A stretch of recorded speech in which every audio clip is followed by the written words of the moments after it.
All right, so you guys are gonna watch my screen. Like I said, this is informal. I do have slides prepared for you guys, but instead of trying to run those, I want to be able to demonstrate a few things, and I want to be able to, wait, are you all seeing my screen? Yeah. Yes, ma'am.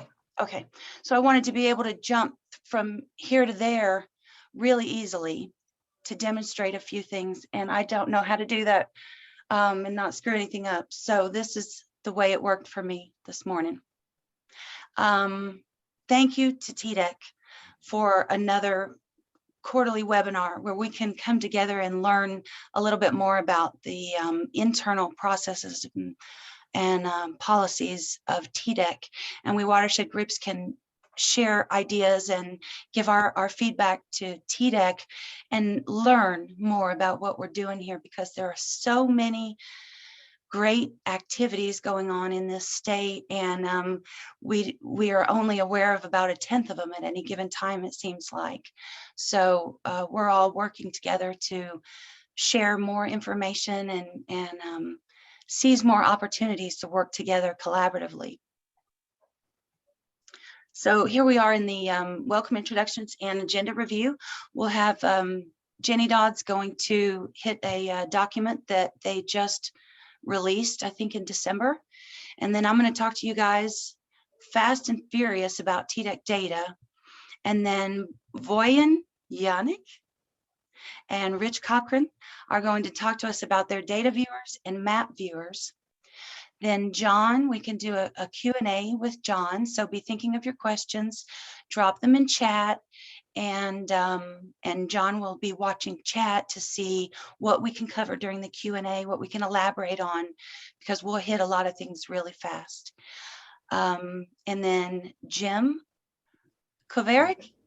That's it.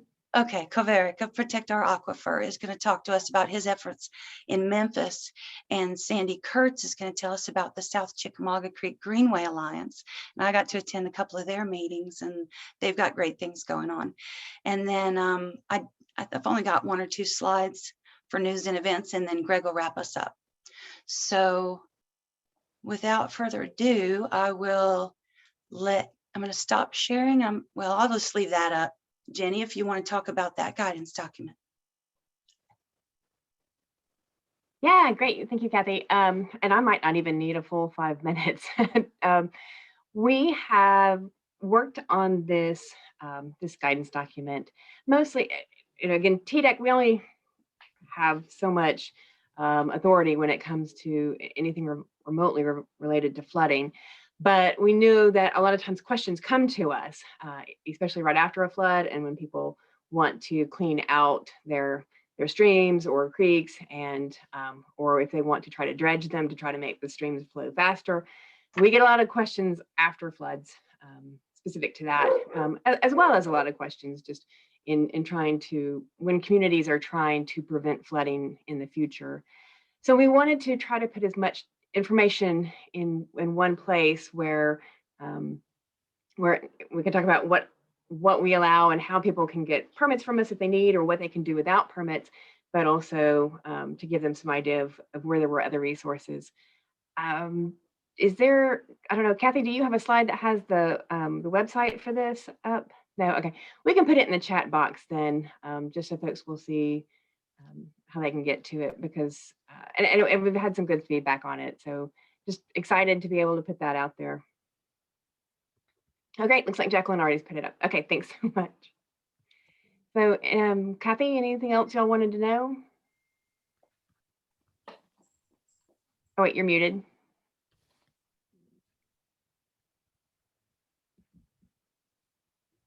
Not on this particular topic.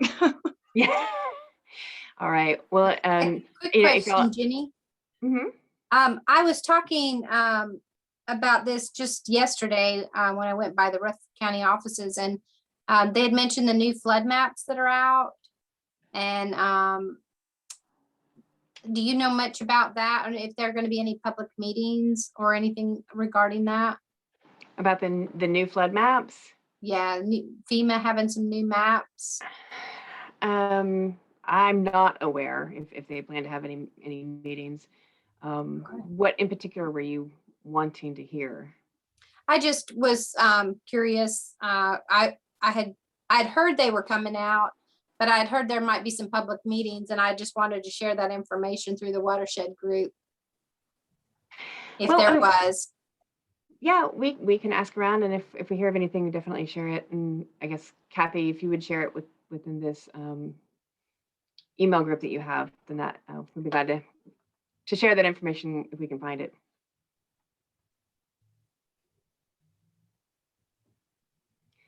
All right. Well, and with that, why don't we let Boyd and Rich get into some more information.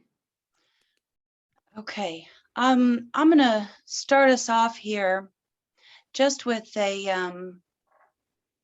just a brief touch on the types of data that's available to us. TDEC has a lot of stuff in tables and in maps for us to search through and pour through, look for, violations, all these things that we'll go through in just a second. There's also an abundance of reports on TDEC's site, and a lot of those reports have deliverables and things that we can measure progress on, where someone has done some research and told us that this is a bigger problem than we thought, or that isn't. And so the reports are pretty good. I'm going to show you a few of them. And then policy, guidance, and planning documents. There are a lot of those for different departments. So let's say, for example, there was one that I saw, I think it had to do with the state revolving fund, and it was an annual report that comes out that says, here are our priorities, or here are the projects we're funding, and there are benchmarks, or there's some kind of accountability that TDEC then meets for EPA. So these guidance and planning documents are good to find work that's already been done that we can use to guide future work. And that's obviously for performance analysis on a variety of different things, whether it's nutrient pollution in our waterways or whatever. Now I'm here, and I'm going to show you this in the Chrome browser. I'm going to go over to Chrome now, and I'm going to show you two different pages.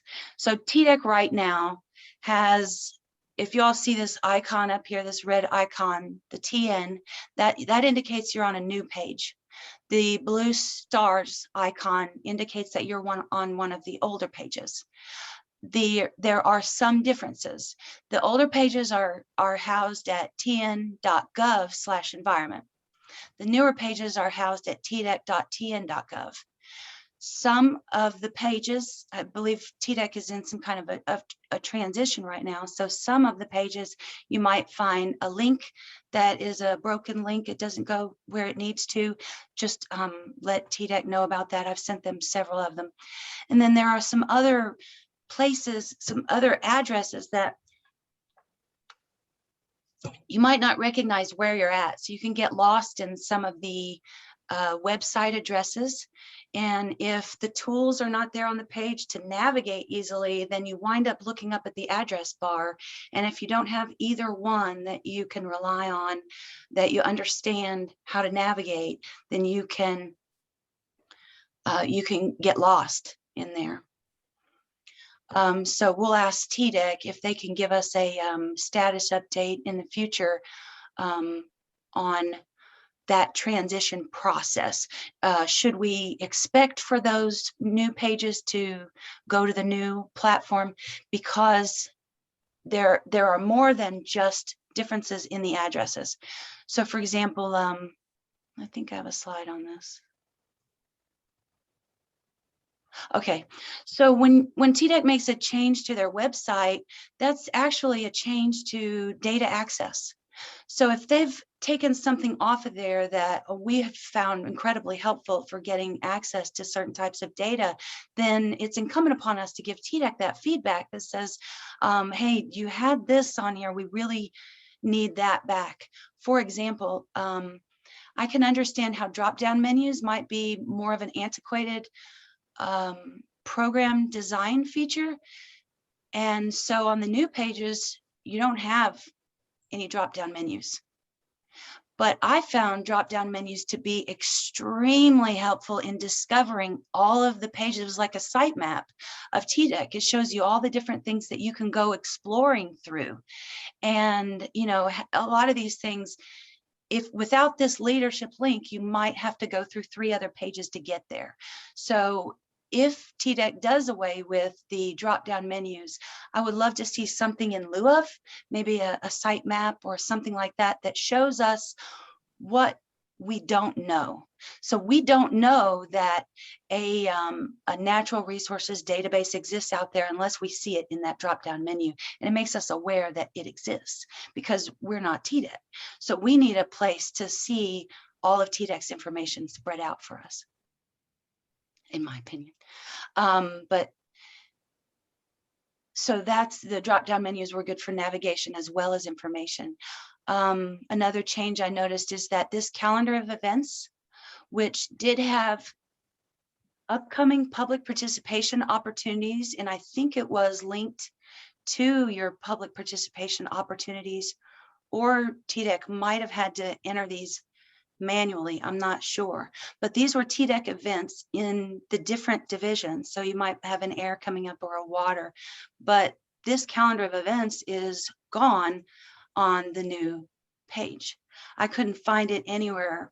I couldn't get to it from this new page. So if I'm on the new header and the new footer, then I'm not navigating the same way as the old header and the old footer. On the old page, you see this chat.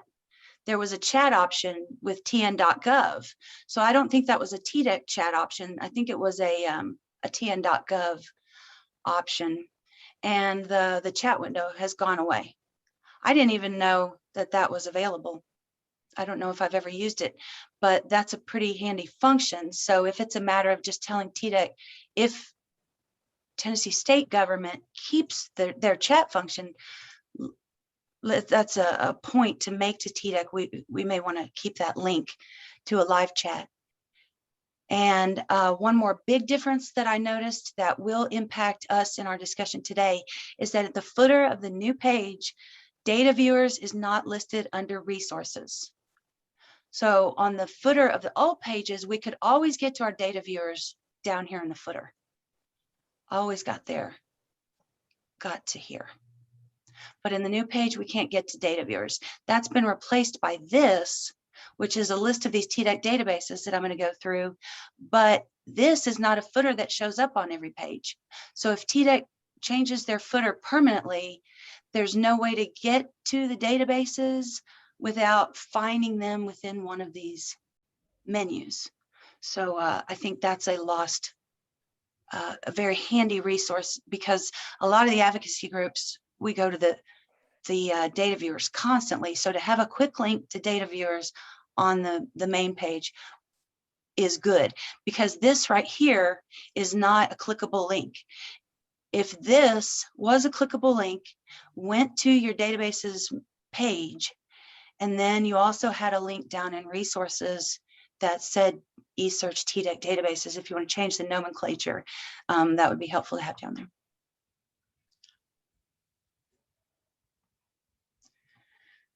So I just told you all about that. This the ways to get to our data viewers,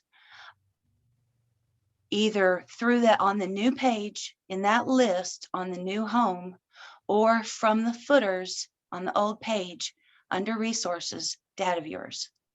So those were the two easiest ways that I found to access those. Boyan's going to go into more detail. Let's see, what time am I supposed to be done? I had 15 minutes from 3:10. Surely not. I'm in trouble. Yeah, I'm dead as a doornail.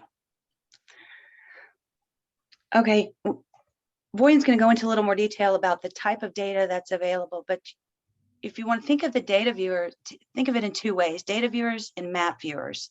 And your data viewers are searchable spreadsheets. So you've got columns, you can go to the tops of columns, you can sort, you can change which columns to display in a report, typical Excel type things. And then the map viewers are so wonderful and have the wonderful maps that I'll let them go into. Under TDEC databases, what we're used to calling data viewers down in resources. It says the list of TDEC databases. Not all of these are different databases. The main one that the main ones that we'll use are the main water resources data viewer and the main water resources map viewer. And you can get to both of those right there in that thing. Now, the enforcement database is excellent to look at to know where TDEC has been. They were active in April for sure, issuing enforcement orders for violations and things like that. So that's, it's reassuring to see that and to know, and you can sort and find what's close to you, what's going on close to you. Sorry, I have no throat. Septic permits, I'm not going to get into. Asbestos, air pollution, solid waste, rare species is an excellent data viewer. And the septic systems record search, I'm not sure how that's different from the septic permits data viewer. So, and septic though is a big knowledge gap for me. I don't know anything about how septic's regulated and tracked and how the data is presented on these. So I can't speak to those. And I'm going to hit these two back though. And then the drinking water watch, I think, has more to do with the compliance reports that the utilities, your drinking water utilities, are required to issue a report that says, yes, our drinking water meets all of these parameters and we've tested for all of these things. And so I think it's called a customer confidence report or something like that. And so if someone in your group wants to know the quality of your drinking water, they can just go to your utility and ask for that customer confidence report. And it's got some good data in it for each one of these utilities. So I'm going to go back over here to Chrome for a second and then show you some of these. This is the enforcement program. So that's the top database. And you can see that a lot of orders were issued, various orders. We obviously don't have time to learn what expedited director's orders are, commissioner's orders, what these different abbreviations mean. I couldn't find, I'm assuming WPC is water pollution control, underground storage tank, air pollution control, DOR, I don't know what that is, but Voyen, in one of these places, I think on the permits, you can click on this and it'll give you a definition of what the abbreviations are. And I couldn't find those for this. Some of your data viewers, okay, sorry. So just within enforcement, you've got different tabs and you can find different information for each one on each one of these tabs based on the documents that you want to see. And I would say, make one appeal to Voyen if it's possible. Every time you see a PDF here and you click on that, it's going to prompt you to download a file. And instead, I'm wondering if TDEC can turn these into where it just opens in a new browser window, because I don't want to download file after file to get to that one paragraph that in 14 documents that I'm looking for, if I could just scan them without collecting and downloading all of that information and tying that up. I'm not sure if that's possible. But you can sort on these different things. Again, Voyen's going to show you how to sort. Then the main one, I said your main data viewer is your water resources data viewer. And that's this one right here. You'll know you're in it because of the water resources and because all of these options. And if you look across here, this is unbelievable, the amount of information they have compiled, and it's all searchable. I would also suggest that right here, search guidance and help link. On some of these pages, that box is helpful, and on some it's not. For example, exceptional waters, search guidance and help link has the same information as on that other page, a basic thing, but it also has this great detail about exceptional waters and outstanding natural resource. And so you can learn a little bit, so you can understand what you're looking at on those tables. And not all of them have this excellent introduction and an explanation. This one did, qualifying local programs. I didn't even know what QLP was. It's an MS4, essentially, I think. So you have to play around and you have to explore. And I was very curious as to when a hydrologic determination is requested and when it's made and how TDEC does that. But you know, requests come in for counties, and I guess TDEC goes and evaluates the site to determine if it's a wetland or not. I'm not positive, but all of this data is searchable. And you know, TDEC, we're crying out for guidance and tutorials and more information on how to optimize the use of this stuff. This is just an example of one that worked, where I could click on a document in one of these, and it opened the document in a new browser. I didn't have to download this file. I was just able to open it in a new browser.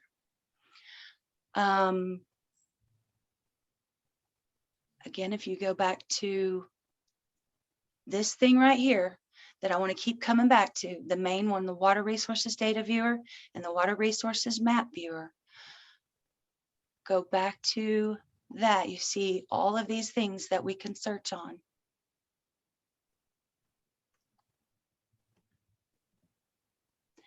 And rare species. So asbestos, exceptional Tennessee waters is not its own database. It's actually a tab on the Water Resources Permits data viewer. So if we go back to that data viewer, exceptional waters is this tab right here on that. So if you're looking for a separate database for exceptional waters, I don't think that exists.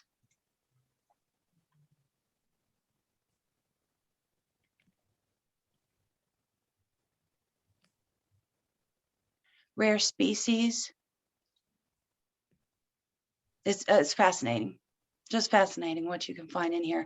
And then this is another example of very, very helpful information. Look at all these acronyms. And we know if you get into a NEPA evaluation or whatever, you got to, if you're trying to protect a land, you need to know if there's any endangered species on it. This is the way that we can try to find out. And different species have different levels of protection, obviously. So it helps us learn that, and then we search on the data. And you can also see your various tabs on here. So whenever you're in a data viewer, you've got the different tabs that you can click on and get different information. Oh, I was going to talk about HUC codes and all kinds of stuff. There's no time to talk about anything. Take you back again to this main thing. Septic, I mentioned septic systems records and septic permits. We'll have to save that for another day and figure out what those are all about. And then drinking water watch is a, I'm assuming that's not a TDEC database, that's a a federal drinking water database, but I could be wrong. But here's consumer confidence data.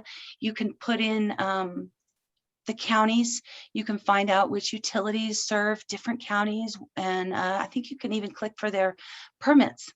So that's another helpful database under this list. Voyan's probably not going to mind if I take up some of his time. I hope not. Okay, and then map viewers. Over on the other side of that main homepage, the new homepage, the map resources has a button here which takes you to a landing page for map resources. So I wondered, why isn't there a landing page for the data viewers, for the tabular data. And turns out there is, but it's not linked to it right there. And so that might mean that it's not up to date. I'm not sure, but this is it. So it's on the old tn.government about TDEC data viewers. But honestly, I don't know how I found this page. It's not under the about menu like it says it is here. It's not listed. So this is supposed to tell you how to get to it. You go to home and then you go to about and then you go to data viewers, and then you hopefully more information about these and how to use them and the links. So it would be the same kind of splash page or landing page as the map resources, which may or may not be helpful to all of us. And then I had a comment here. This is a good landing page, but there are abbreviations on here that I didn't recognize that I thought should be defined. And there are, like I might want to know, let me go to that page, map resources. This is, you'll notice this is on the new site. So the root address is tdec.tn.gov, and these were the only two places that I found that TDEC had transitioned over to the new pages, which was home and map resources. But I would like to see, for example, a paragraph on what a hydrologic determination is, what information I would find on that page, just a little something about that.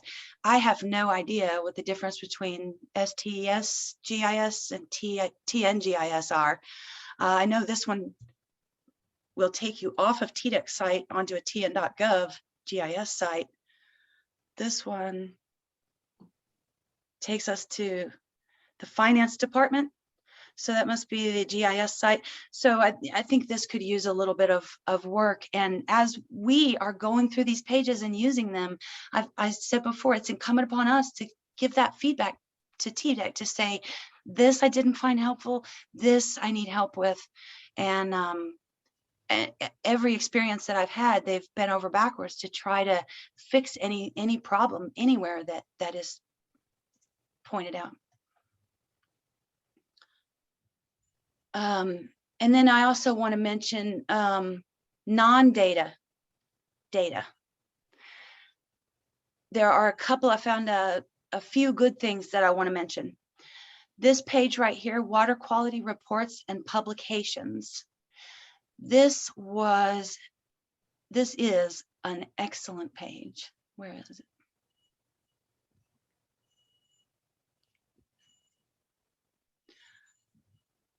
And you're all watching this. Water quality laws, there's the Tennessee Water Quality Control Act. There's someone to email about it. These are the rules that TDEC has to follow. And when they have rulemakings, this is what they're changing. And where it's codified is up here in these laws. And then water quality assessment publications. These are amazing documents for just to review and to look at. Now, some of them, they're not arranged chronologically. So I don't know how these are sorted. I would like to find out, but you do have to scroll down unless you know what you're looking for. You don't have just the most recent up at the top. And I want to point out two of these reports. The 303D list. And I think everybody on this call knows what that is. If not, this is critical. This is the Bible of what's polluted and what's not in Tennessee. And it's actually a huge Excel spreadsheet. So it's not really a report that we can go by, but here it is. When you download Tennessee's 303D list, down here are these tabs where you can find great information about pollutants. Their water quality assessment, of course, red is not meeting their water quality uses. Then what TDEC's process is for developing their TMDLs, what they consider to be a priority for them, in establishing a TMDL. If they delist a stream, they say that this stream has gotten better enough to take it off of this polluted list. They tell us why. So this is good information to know. And the goal, of course, for all of us is to get all of these waters off of this list, to have nothing on the list. And so the process of even getting one off the list, I'll give you an example of several groups in Tennessee have done this very well. Cumberland River Compact, Harpeth, several other ones. But a creek, let's say a creek is polluted. Well, to clean up that creek, you need a watershed plan. And then if you execute that watershed plan and in over 5 years, you reach all of your goals and the pollutants are reduced, then you get to delist that stream. So that's a big accomplishment. So we always want to know what TDEC is delisting, trying to delist, and if anything is added, I don't know if they show where anything was added from one report to the next. But if you see where I'm scrolling across here, here's where we get into the real data. Every one of these tabs is a different HUC code. It's an 8-digit HUC code that identifies a particular watershed. So Cordell Hull, if we go to maps, we see Cordell Hull here, and this is Cordell Hull watershed's 8-digit code. And then we come down here, we find Cordell Hull and its 8-digit code. We can see all the sampling sites in that. We can see the water bodies. We can see why they're on the 303D list, dissolved oxygen or E. coli. We can find out when it was last tested, because we can go back to our wonderful water resources data viewer, and we can click on ambient monitoring, and we can find where within that Cordell Hull watershed, where TDEC has monitoring stations and what the last result of the sampling was. It's just incredible stuff that I think that none of us use to its potential. I know I don't. That I just wanted to show anyone who might not have seen that. I would like to see this evolve into a more of an overview of the state of water quality in Tennessee and a big picture thing. But we have all of the information to do that. We just need the right people coming together and saying where, and TDEC may already be doing this internally, and then we're groups are trying to get it together externally, and we need to be having these conversations. Where in Tennessee are the worst problems? Where should we be focusing our resources and using those better rather than focusing on this or that? And so we're in the process of developing some of those conversations. I know you all have had them in the past. I haven't been part of them, and I'm anxious to join. Then the 305B report, and I'm almost done, boy, and I'm sorry. 305B report, it says that it summarizes the general water quality of surface waters in Tennessee. So that's where I was hoping to find the big picture, a summary of the general water quality of water in Tennessee. But when you go to that 305B report, it says that it's the Division of Water Resources Drinking Water Unit. And then it says it's a groundwater monitoring and management, a groundwater 305B report. And I think Debbie Arnwine has explained this to me in the past, and I don't remember why, but that that could use some more of an explanation to us as to how that came about, so that we're not looking at that and expecting to see one thing and then not knowing if what we're looking at is really that. So I wouldn't know by looking at that if the mission is to summarize the general water quality of surface waters, I wouldn't know in looking at that and seeing the groundwater department and the drinking water department. I wouldn't have known that that's an accurate reflection. Other than maps and tables, the guidance documents that I was telling you about, I've got these links. I'll share these with you guys. H2O is like an overarching strategy document that just doesn't have enough deliverables or action steps, in my opinion. So, but TDEC may already be developing those action steps based on that TNH2O plan. So we could use some feedback on or a discussion on that. The policy documents. There are permitting efficiency reports released twice a year. I had no idea. And then TDEC has to do an annual report. And they released one in 2020. And I'm sure I knew it came out. I don't recall it. So let's look at that report. Let's see what information is and is not in there. They've put it in 2 different formats, a story map and an actual report. And we can review that and see what else we want to know and learn about in there. And then non-TDEC data. A lot of you want to know where to find wetlands. Where are the wetlands in Tennessee? We can't go to the TDEC site for that yet. There are internal discussions, they're working on it, but for right now, still we have to go to U.S. Fish and Wildlife Service's wetland mapper to know where our wetlands are and to get information. So that's not integrated into everything we see and all the other information we're looking at. USGS reports all over the place. ECHO, a separate EPA thing that has a database.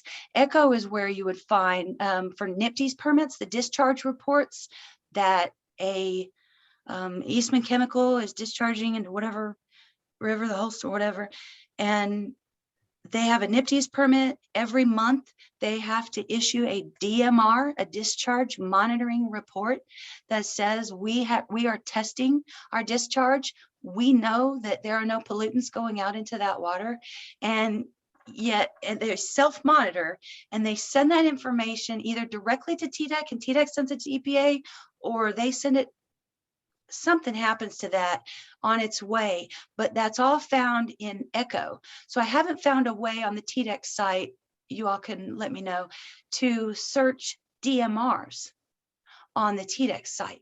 But I think you can search DMRs on this ECHO site.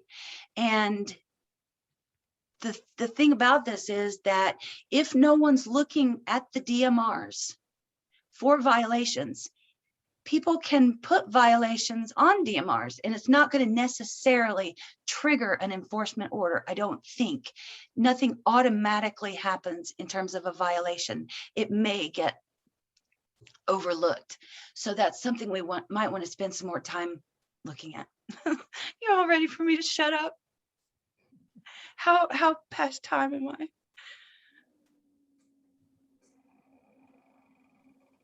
Oh, you're doing fine. No, I'm not. Okay, I'm 10 minutes. Okay, so I'm going to hand it off to Voyan Yannick and Rich Cochran, both in the Division of Water Resources. Voyan's the data viewer contact and Rich is the map viewer contact. So I'm going to click to their slide and mute myself.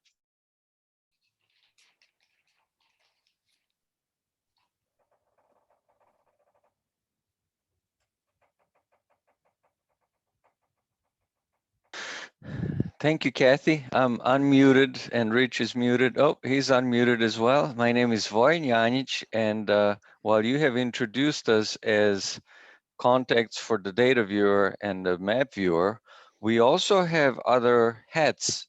What our jobs actually describe are little different things. I'm the manager of the water-based systems unit, and Rich is a manager of our watershed planning unit. And we have not rehearsed this particular presentation because we knew that we need to be flexible. Our job here is not necessarily to give you a deep dive into how to search through our data. I think that first thing here is that I would like to nominate Kathy to be our new webmaster. Do I hear a second for that? Absolutely. And if you if those that don't know Rich and I may think that we're going to somehow be defensive about feedback you have provided us, I hope that you understand that we are hungry for feedback like this, because we cannot inspect every link and every page and every sentence. We try to, but there's only so many of us. And for us to receive this kind of feedback is priceless, because not only it will make these web pages better, but I think it also gives us an idea of what are the expectations and what would you like to see on our web pages. So the more you can give us back, the better our web pages will be. And also, I would say that today it's more important for you to get to know us, to understand where we're coming from, to provide some feedback with respect to our reports and pages that you would like to see, rather than trying to explain every detail of what we do. Rich, go ahead and please speak a little bit about your aspect and angles of what your expectations are and what would you like to achieve. Sure. Yeah, much like Voin said, the idea here is to make you guys aware of what we have. In a lot of cases, at least speaking from the map viewer part of it, you know, I and others dream a dream, we put it together, we put it out, it answers the question that was in our mind. It's not necessarily the question that was in your mind. And so giving some feedback, you know, helps us refine these things as we go forward. As Voin mentioned, both of us are the contacts for these things, but it's definitely our secondary job. And so sometimes we can get things done quickly and sometimes it takes us a little bit longer. I would like also to offer a perspective. What we are trying to provide here is really the equivalent of solving a 1,000 puzzle in 5 minutes, or presenting your family tree starting with your grandparents in 60 seconds. It is very difficult. It is impossible to do efficiently. We're trying constantly to find a balance from publishing information that is relevant, that is current and easy to find, versus overwhelming general public and interested parties with a mountain, an avalanche of information that exists in all of our databases and spreadsheets. So we may not find that balance perfectly always. Sometimes we get feedback that goes in, I can never find anything on your web pages, and it's so complicated, and this language is difficult. Hey, but while you're there, can you please add another report for such and such? You know, that's a typical back and forth that we hear from people, and we have to live with it, but we hope that this interaction will help us find that sweet spot between amount and ease of information. So we're on the slide that speaks of DWR Data Viewer. I will just tell you really briefly, we're trying to display NPDES and SOP, state operating permits records. All other active and inactive permits are found there. There are about 22,000 active permits. There are hundreds of thousands of documents that are listed. You can also search by complaints. There's probably about 230,000 documents that we publish routinely. And then engineering plans review, ambient monitoring data. That is a huge database that has about 1 million data points, and hydrologic determinations is smaller. And a lot of this information on the data viewer is really cross-referenced on the map viewer as well. You will find on the data viewer, you'll find a link that says, go to GIS.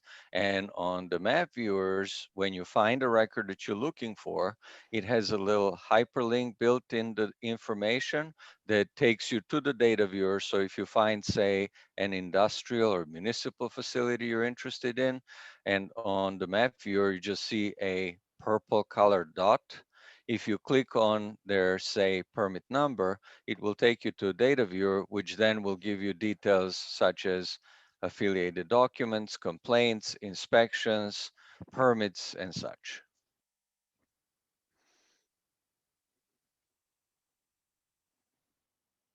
I guess I can say next. I don't know what's next. Okay, so you've covered this, Kathy. This is just all kinds of different data viewers. This is another reason you can ask, well, can TDEC just put this information in one place? Should I not go to one location where I can find DOR, by the way, is Division of Remediation, where I can find everything about Superfund and solid waste and air pollution. And while that is technically feasible, and we have done it, we have beta versions and we have applications that display such information, we always found them so overwhelmingly large with the amount of information that we thought it would be difficult for users to navigate through 700,000 documents to find one notice of violation.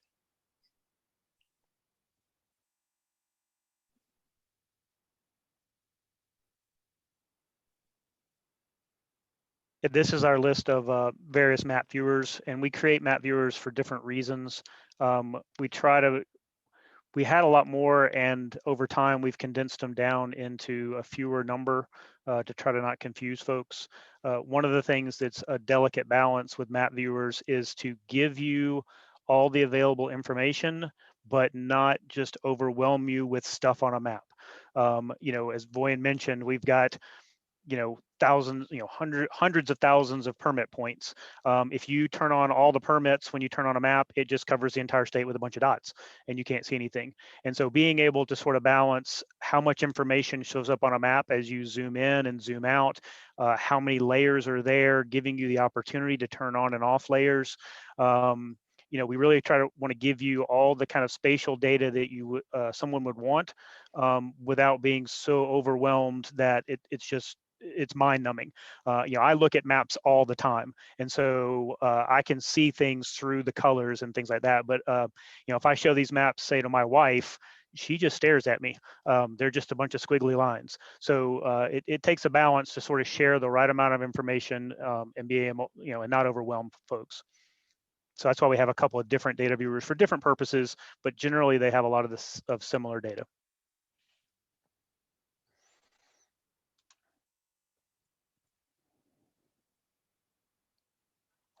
Kathy, to answer your question, I don't think that we will ever have DMR data published on TDEC web pages, because all we would do is just regurgitate what is already in the federal database.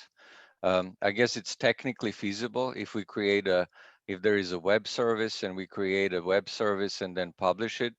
We would just be repackaging information that is already out there. That's never going to be stored on a state server. It will always be on the federal server. So I think that that's what future will bring. Okay, so we just need some help in figuring out how to access that, so that everybody knows how to do that.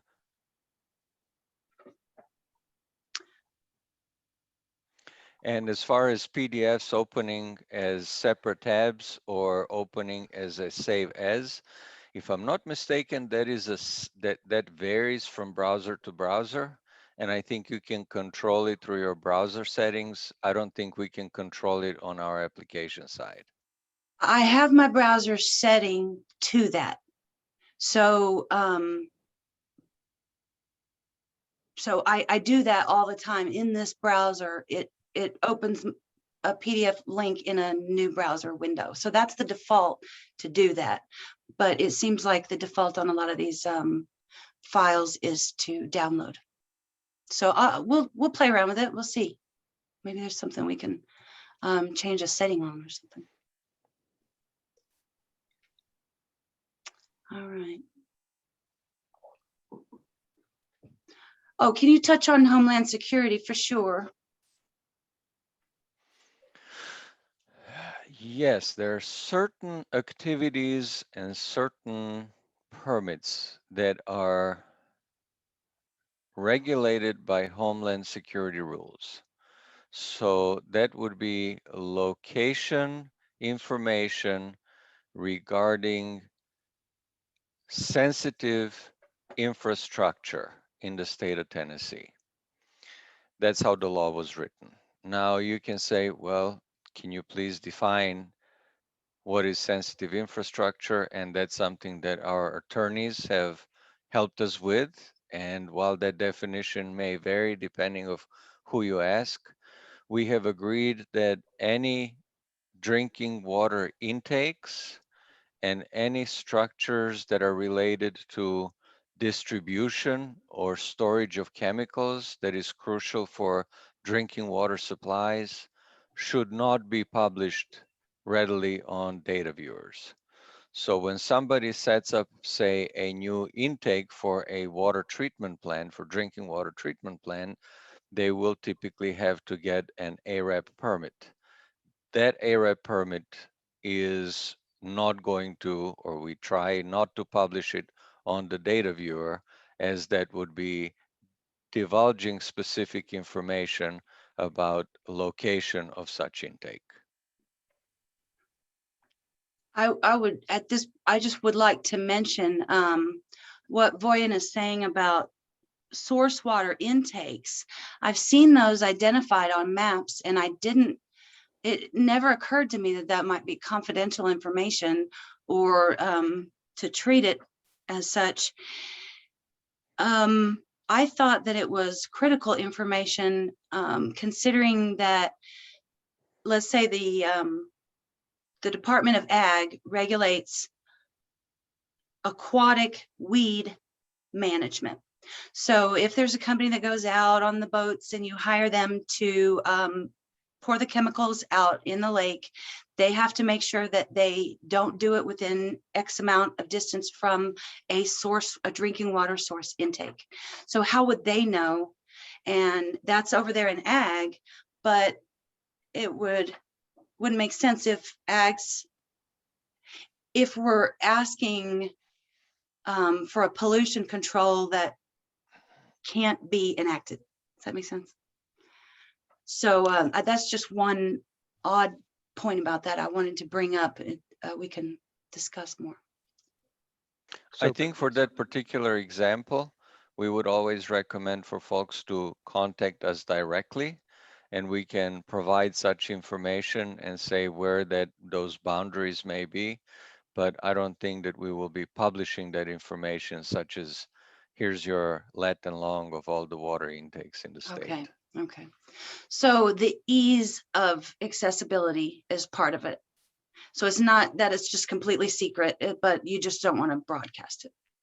Correct. We also have to worry about confidential information with respect to business secrets, and we are respectful of companies that would like to maintain some of their, say, process or ingredients information as confidential, but there are also statutes and rules that are governing such rights for confidentiality.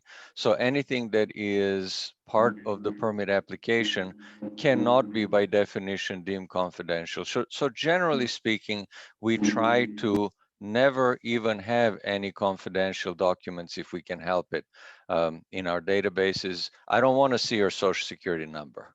Send it to me and I'll send it right back to you and say, thank you, Kathy. All I need is your name.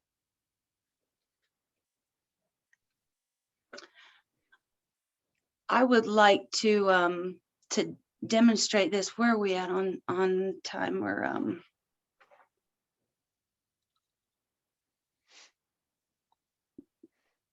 Kathy, I would just like to point out that for this type of demonstration, you'll probably be able to do it.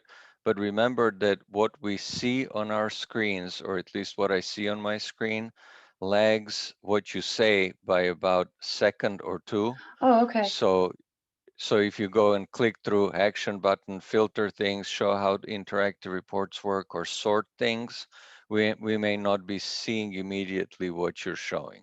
Roger that. So it's good if I talk for 3 minutes, it'll leave us 10 minutes for Q&A. And I want everybody to know that we can continue this discussion in the future. I can set up a call like this. It's nothing to set up something like this, and we can just talk about the things and work through it. It doesn't have to be a formal presentation, but I do want those 3 minutes to show you that data viewer and a few things that I found on that he has pointed out on that slide that are actions that you can take in here when you're sorting. Anytime one of these things is underlined, it's a clickable link that you can go to a permit, for example.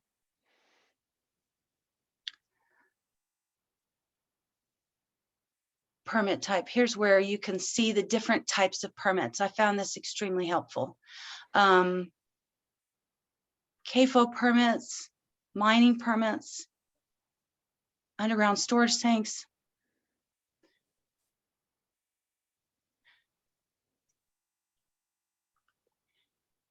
You can click on a column. You can sort ascending or descending. You can also hide that column, but don't do that because I don't know how to get them back without. Well, lucky that you have me here. If you click on the actions button, if you ever hide a column, if you click on the actions button, the first choice there is select columns. So these reports usually have more columns in them than what you see on the screen, so that we allow customers to search for more information and filter and arrange data. But if we display everything, then the report would be entirely too wide and clumsy. So everything that is on the do not display can be brought over to be displayed and vice versa. So that's how you manipulate what you see on the screen. Okay, and what I just demonstrated was how I added the column watershed name to the display on here by going under actions and selecting columns. And you can remove columns that way. You can add columns of data that way. It also shows you what data is available that you didn't know, because if you're defaulting to show 10 columns of data, you have no idea that there are actually 20 columns of data available to you unless you knew to go up there and select columns. I didn't know that till last night.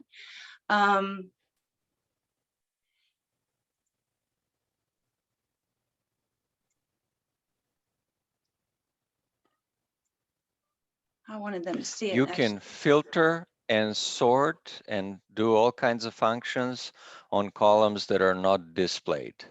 They don't have to be displayed to be functional. Okay. And then I just want to show a typical permit screen here for anybody that's hasn't gotten into these.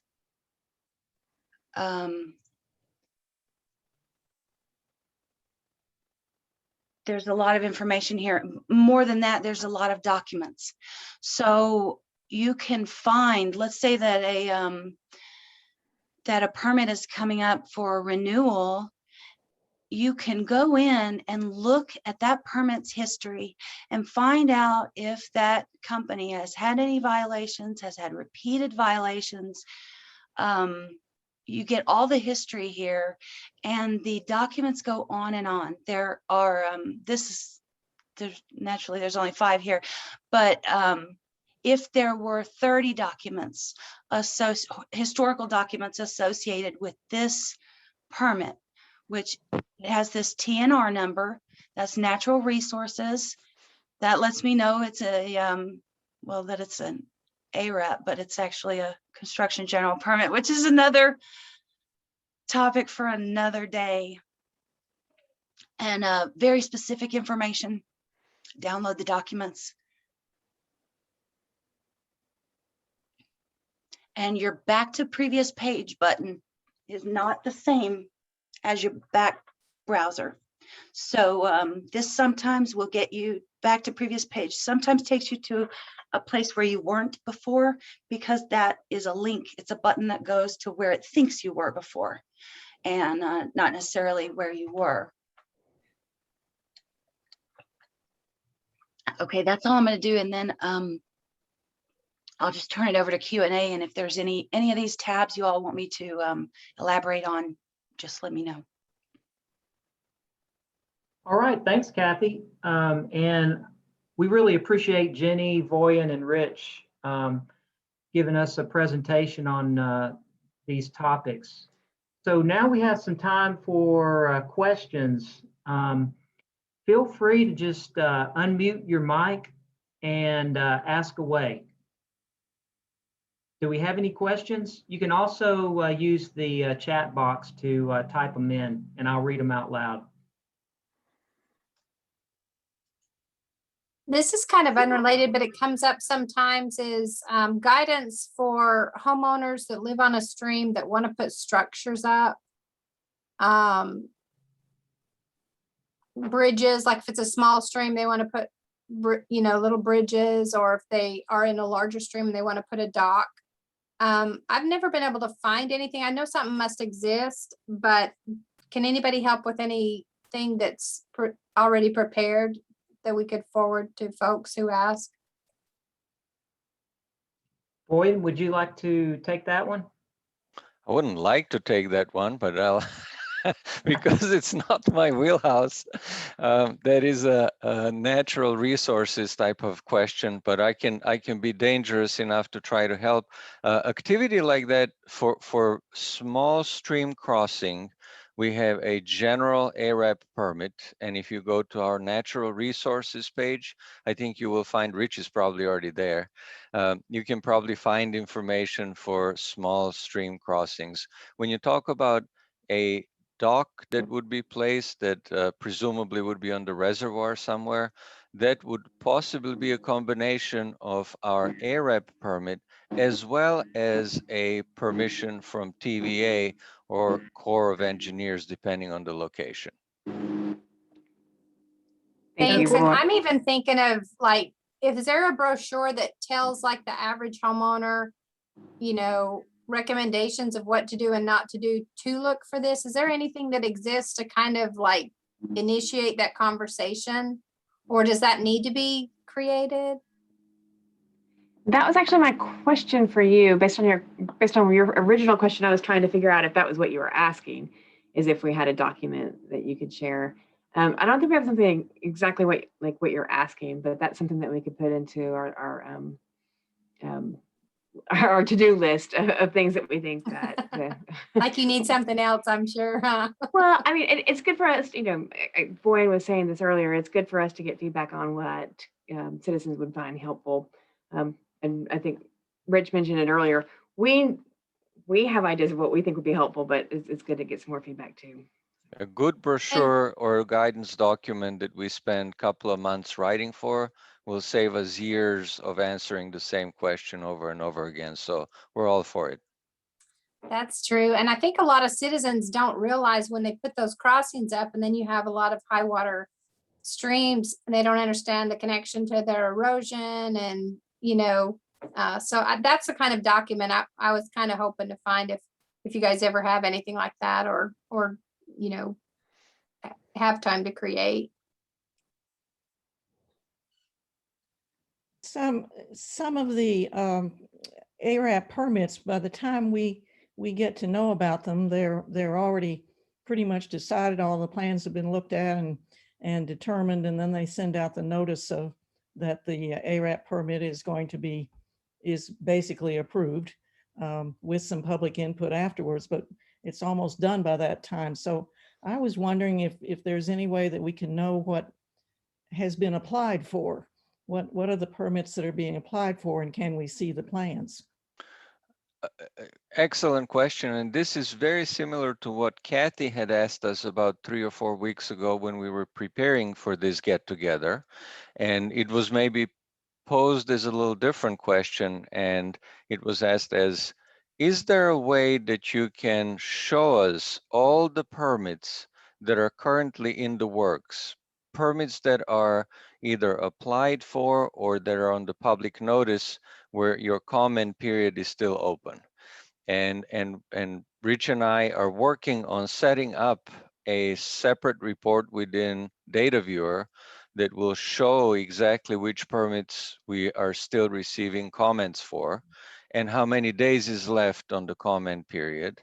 But in the meantime, and we don't have time to go into it, if you were to go to the Data Viewer, you would be able to, if you filter for permits that have no issuance date or no effective date, if you search for those being null, you'll be able to see what are the permits that have been applied for where the permit type is equal ARAP. And that way you'll be able to see which ones we're working on currently. Now, I'm not Say that saying ag- that's the easiest way to find it, but if I was you, that's how I would look for them today. Can you say that again, Voyan? Because I know several people that want this answer. How would I find that again? I would say that if you go to permits, and let's filter now for the type of permit. This specifically, the question was about an ARAP. So this will show you how to filter. So you can either click on actions, filter, or just click on the heading of the permit type, and you'll be able to find that particular there you go. So permit under column, select type, permit type. The function is going to be equal to, and the expression is going to be use the select list and select ARAP. You can select more than one permit type by using the operator in or not in. There's all kinds of operators that can be used, but in this case, you're just looking for all ARAP permits. So if you apply this filter, the simplest way that you can get to the next step is not, so we have 3,298 active or pending permits. I would just click on the status right there and select on the heading of the column called status, scroll up and select pending. Scroll down a little and it'll give you pending. So we have 83 pending ARAPs across the state. And that's I mean, that's it.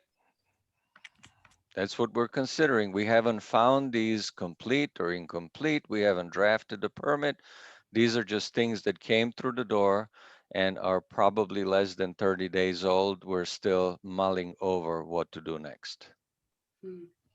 Does that help? Yes, that's very helpful. I also want to mention that I did email someone who, oh, maybe it was Voyan. I mentioned that you know how we get an email that says that something's gone on public notice. So it's a notification that there's a new ARAP or NIPDs or I guess that's it, 404. And so we get those emails that says that a new one with the 30-day window opens.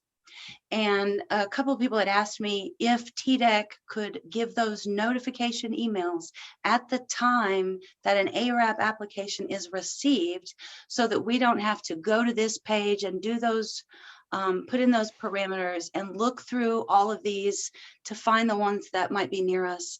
And that is actually the type of notification, and when we get notified is codified in the most recent ARAP rulemaking, if I'm not mistaken.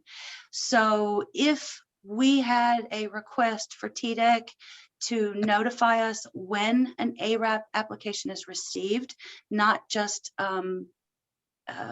put into the draft status, then we would have to then ask TDEC what process would we go through in order to get that notification process changed. And so then we'd have to go through a probably a rule change or wait till the next ARAP rulemaking and make a comment at that time. I think that's what we're left with. In the days of computers and everything electronic, you can obviously imagine that that is just a matter of executing something like that and creating a logical mailing list that people can come on and off. I will tell you that there is a little bit of my experience saying, be careful what you ask for. Before you know it, your inbox may be inundated by hundreds of emails notifying you of all kinds of different activities across the state. So to find the perfect balance, I think what I will suggest, and I'm not sure that this will be a perfect solution, that we first of all, we're going to unify our public notice for mining, ARAP, land-based units, and water-based units. So when you receive a we do it on Tuesday. There's nothing special about Tuesday. We've just been doing it on Tuesday. But when you get our Tuesday public notice, it will have all of those permits listed. And I'm thinking that we, in that particular Tuesday public notice, we build a smaller report, not as detailed, because public notice for permits will give you information about who, where, when, who's the permit writer, description of information, details that are relevant to that particular proposed permitting action. But I would like to have a little sub-report there that would say, and by the way, here are all the applications broken down by permit type that we have received in the previous week. And that way you would not be getting daily bombarded with information. And there's sometimes that you can't read them all and you don't catch them. This way it'll be compiled in one location. So on one hand, it's easy to handle, but on the other hand, it doesn't require to remember to go to the data viewer and look what's new today. I think that would be a decent compromise. Yes. Sounds great. Okay, I would like to, does anybody have anything else that they want to mention before we end Q&A? Stephanie was saying something. Yeah, I have one question. Hi, everyone. I'm Stephanie Biggs from the Southern Environmental Law Center. And I just had one question about the FileNet document button that is on like individual permit pages. So if you were to go to an individual site page with a permit, there's a button at the bottom of the documents at the site that says FileNet Documents, and it says forms submitted through my TDEC form after a certain date will be available. Yeah, exactly. But then when you click on that, you get to a page with several different permits that you can search, but then you need to click on that, whichever one they are, and then put in the permit number. And I'm just wondering what the change was for this. I think that this is a new function, and if there's a way that when we press on the FileNet Documents button, you just automatically get a search for that particular permit, so that you don't have to individually search each of those new pages. Does that make sense? Not only it makes sense, it is something that we have actually requested if it can be executed. And I think what you will be seeing in the transition period is just this generic, you land on the document search dashboard and you kind of have to, in your back pocket, to either have that permit number, remember it, or put it on the clipboard and then be able to search it. So in this transition period, I don't think we'll be able to provide you with a link that will guide you directly to that document. The idea is that all of our documents in the future are going to be stored on FileNet, but making that API between Oracle and FileNet is apparently something that is, first of all, it is definitely above my head. And second, it's not something that you can go to Home Depot and get a kit to build. It will require some serious work on the STS, on our IT department side. And so we're looking forward to losing all these documents that you see now. But then when you click on FileNet Documents, it takes you to a repository of documents affiliated with that particular record. It cannot happen just now. It'll take time. Got it. Thank you. That was a great question. I hadn't even been there. That looks like the landing page that I was talking about, like a splash or landing for, oh no, it's documents, not data viewers. Sorry.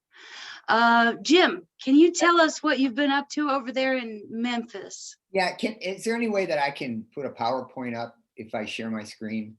I don't know how to do that. If you share the screen. I can stop sharing and you can start?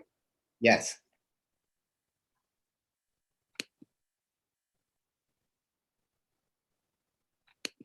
Although you might have to, let's see here. We'll just see what happens. Just to make you a co-host. Yes. Can you all see that? Mm-mm. Clean and abundant water.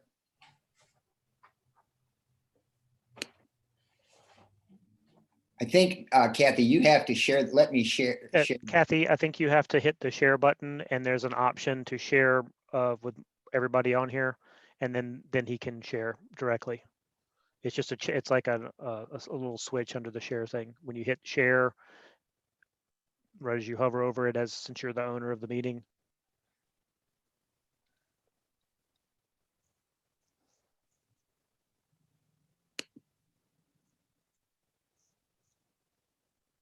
Does that show up at all? Yes. All right, I just changed the setting. Okay, so do you see protect our aquifer, clean and abundant? Oh. Jim, you'll have to share now. Go hit the share button and then pick the screen that you want to share. Okay, There. there we go. Okay. All right, let me run through this quickly. I don't want to take too much time. Clean and abundant groundwater forever. This is from the 1997 plan. And we have clean water, we have abundant water, but certainly it's not forever. And that's our task, to make sure that it stays here for a long, long time. We're now saying 7 generations, like the Native Americans. Anyway, you will notice this is 1997. This is the last time a groundwater plan has been crafted for Memphis and Shelby County. So we're 23 years out of date. Just for a little background, and a lot of you know this, I know I'm speaking to an educated crowd, but this is the Mississippi embayment. It's an 8-state system, and we're just a little part of it.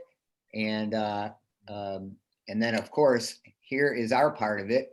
And as Brian Waldron of Caesar likes to say, this is the bathtub underneath Memphis. We have, by his calculation, 57 trillion gallons of pure, wonderful water that's 2,000 years old, pre-plastic, pre-industrial. And again, we're trying to keep it that way. And we got into this game January 2017 through fighting TVA. TVA was going to use gray water to cool their gas plant, which is over here on the left.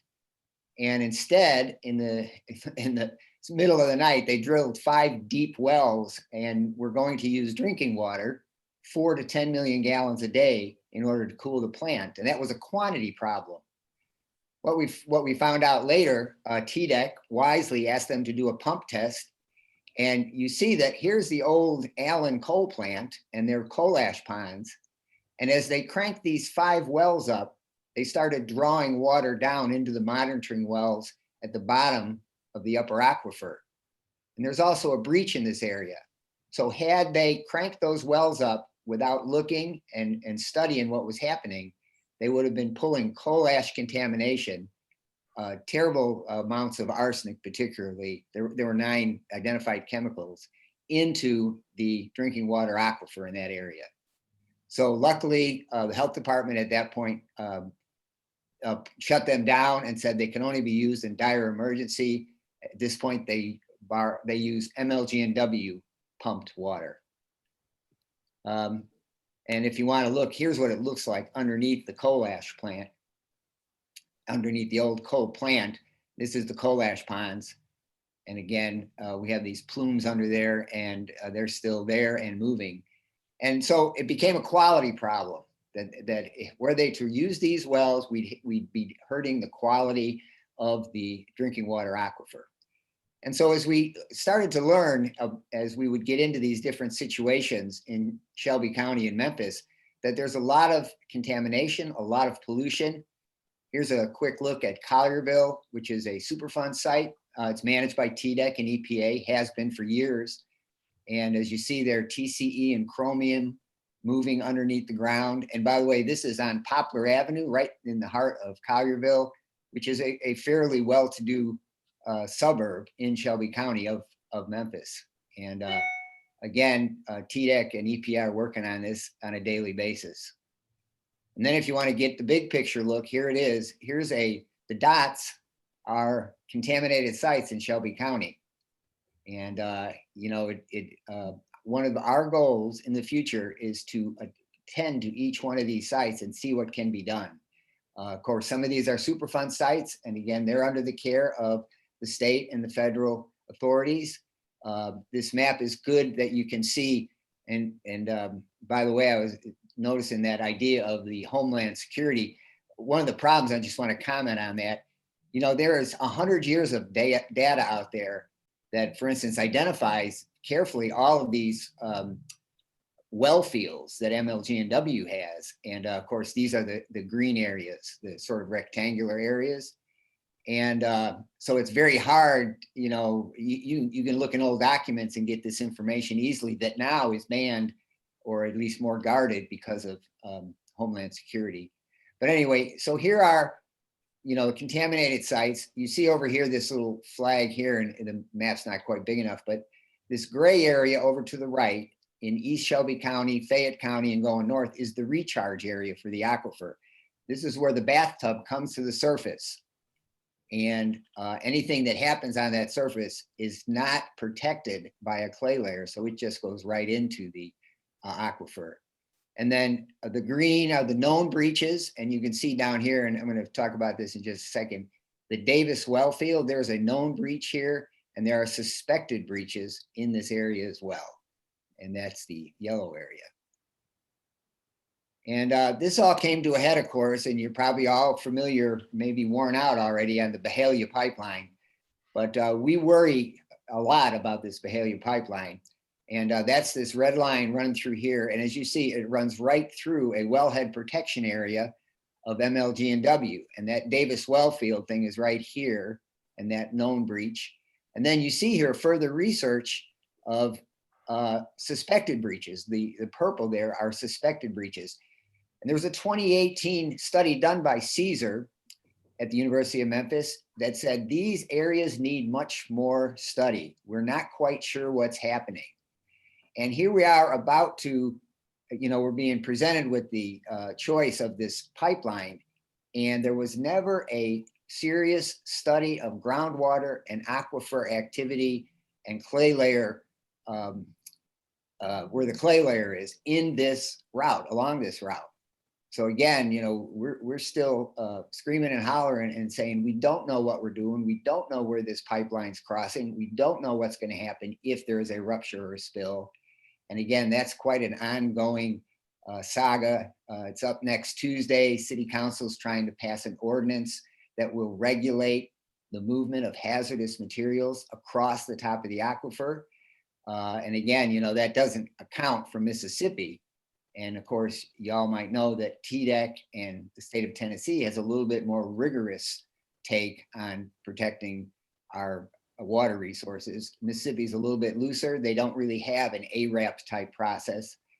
And even the ARAP process and the nationwide permit number 12, which again are the state and federal permits that approve this pipeline, do not cover groundwater, do not cover the aquifer, and basically nor discharges into the groundwater or the aquifer. So we feel sort of naked and exposed, and we're trying very hard at this late date to try and put in some protection for those things.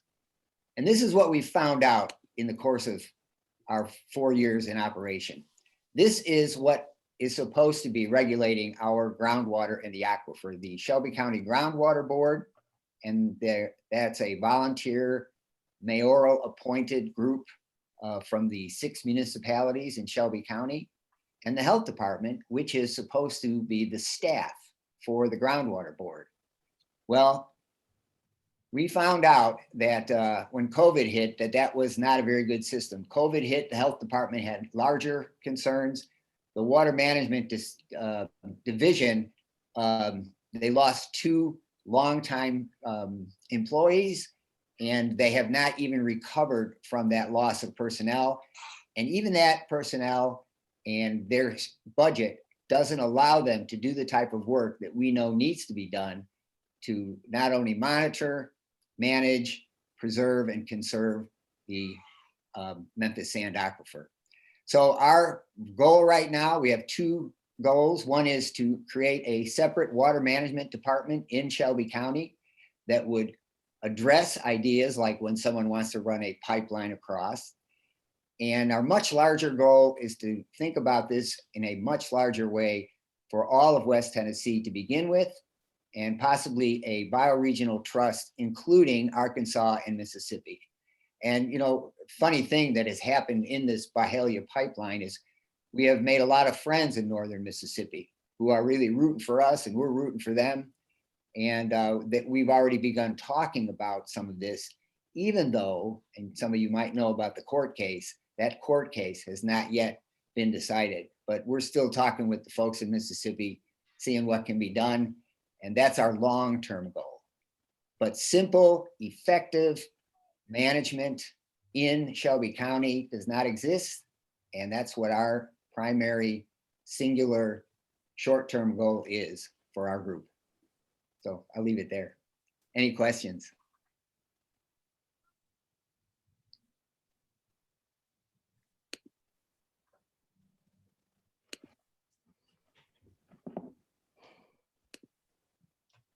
Thank you so very much. That was fascinating. I hadn't seen all that detailed information about the pipeline, just mainly the headlines and the talking points. So thank Yeah, you. right.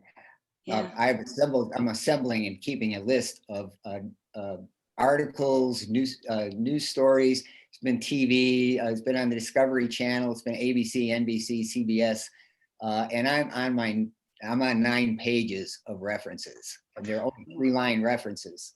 So if anyone wants that, let me know. I'll send it to you. You have about a month's worth of reading.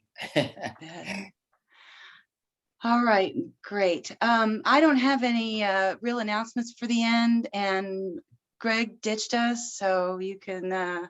I'm going to turn this over to Sandy Kurtz to tell us about the South Chickamauga Creek Greenway Alliance. And I've got your slides, Sandy. Oh, you do? I do. I didn't need to tell you that I did I? I was feeling guilty that Jim had done such a professional presentation there that I was here without any slides and anything. I did So something. thank you. Just have to find it. Okay, so pretty logo.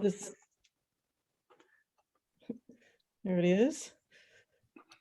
The South Chickamauga Creek Greenway Alliance is a citizens advocacy group. We're not a nonprofit. We don't have any staff. We just have a lot of volunteers. And we formed in 1994 in Chattanooga, where we have met monthly ever since, except in the summer when we have some summer outings along the creek and along the watershed. The watershed begins in Georgia. It's about 435 square miles of watershed. And we like to say we speak for the creek. We are trying to enhance the aquatic biodiversity and the cultural, and save and conserve the cultural amenities, which the creek is steeped in Native American and Civil War history. So lots to see there. And it passes through both urban areas, past the airport, and pastoral areas as well, before it empties into the Tennessee River, just above the Tennessee American Water Company intake, the water intake. And so I'm told that about 2/3 of the drinking water in Chattanooga comes from the South Chickamauga Creek watershed. So that's all the more important reason to try and keep it clean and save from a lot of treatment work. We've had, as you see here on these slides, educational and outdoor activities, a lot of tree planting. This Greenway we support is managed by the Trust for Public Land, and we support that because we see the Greenway as a tool for people to become familiar with their waterway and want to save it. So that's an important piece. So we do a lot of tree planting and cleanups, especially river rescue in October, big cleanup here in this area. And we have stations where we do cleanups along the in the watershed. We also do tabling events. You're seeing this one here. Actually, these are TDEC people who from the Environmental Resources Station down here in Chattanooga. And they were at Riverbend, our festival, where we were giving information out about our group. Kids for Clean Water camps. Got those started, and now they're doing several of them along other watersheds in Chattanooga area. And these are where kids learn about what their watershed address is. And they do some water testing. They learn how to do things to find out about the biology of their water. And of course, they get to wade in the streams. There is also a restored bridge that crosses over from Camp Jordan, which is on the Georgia border, and crosses over under the interstate. You can walk under the interstate I-75, and you can see the different cliff swallows under the bridge. And you can go on to the Brainerd Levee, which is considered the Eastern Flyway for the U.S. It's part of the Eastern Flyway. So we have a lot of waterfowl there. And you can see here that we do some walks. There's the river rescue. We find a lot of tires. Flooding is an issue in this area. And so a lot of trash gets carried away into the waterways. And here you see the Osprey Watch. This is something that we did with the Tennessee Ornithological Society, because they are nesting right there near this bridge that you're seeing there. This is the bridge that's, I like to think of it as a recycled bridge, and we were on a citizen tour there.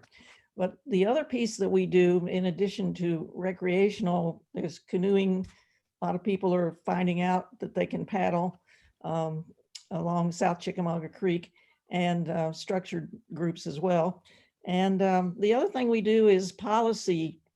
We speak up, we speak for the creek, and we intervene where we can to get TDEC rulings.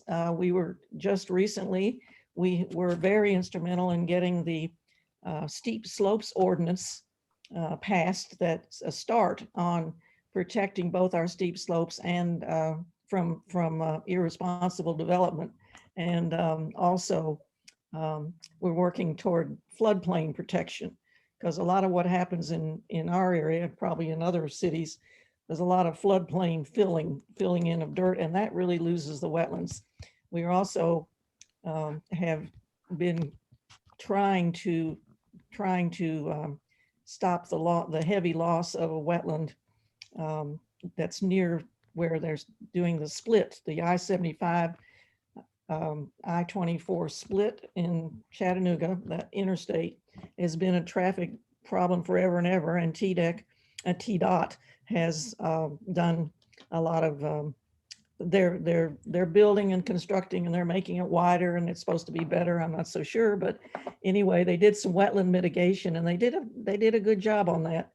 The other wetland that we're trying to protect is not been as good and as responsible for protecting the wetland, and so we are continuing to pressure the people that can make the decisions to do a better job of that. Since we fought from the very beginning, and we could not get the ARAP permit for the building of the Red Wolves soccer stadium in the 100-acre wetland. And that seemed wrong to start with, and we have spoken up. So we continue to do those kind of things. And we've had input on TDEC's when they're talking about monitoring or rulemaking. We are there to put our opinions in. Now, the advantage of not being a nonprofit organization, being a citizens advocacy group, is we can speak up and we can speak out, and we can make some noise even when organizations that are dependent on funding from the powers that be can't speak up. And that's a help sometimes to the staff that has the responsibility for carrying out these permits and overseeing, as TDEC does, overseeing what happens with the water. So I think that's it. We've done some log jam clearings. We've done yeah, that's trying to get the word out about appreciation for the place. We also just this last week, there was the grand opening of a school outdoor classroom where we had input early on about creating they had a little wetland there that it needed restoration. And we came in and gave advice and worked with them on that. And they had the grand opening just last week. And those kids are going to be learning about how things populate a pond. So those are fun things to do. That's Thank great. you, Kathy, for Oh, yeah. letting me have a chance to speak here. Sure thing. I wish we had more time. I didn't get the log jam picture, wouldn't pull up for me, but yeah, that was interesting. Okay. All right. 4:38. No, Eastern time. I will never do this to you guys again on a Friday afternoon. Sorry about the schedule changes, and 99.9% my fault as usual. And if you want to hit the chat box before you go and say what you think the next quarter's topic should be, then we'll take some advice. Otherwise, I want to thank everyone so very much for this. And I learned an incredible amount doing this. I hope you guys did too. Anything that you need, please reach out. Anything we can do, we want to do it. Thank you, Kathy. Kathy, thank you very much for the opportunity. Take care, Thank everybody. you, Kathy. Looking forward to the next time. Enjoy your Thank you rest of your guys for taking Friday. your time to share all that information. Bye. Bye. Thanks, everyone.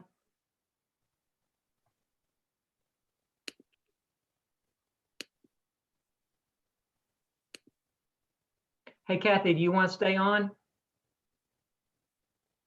Yeah. I- How do I took some notes. hang on one sec. Let me, oh, wow, I can stop recording.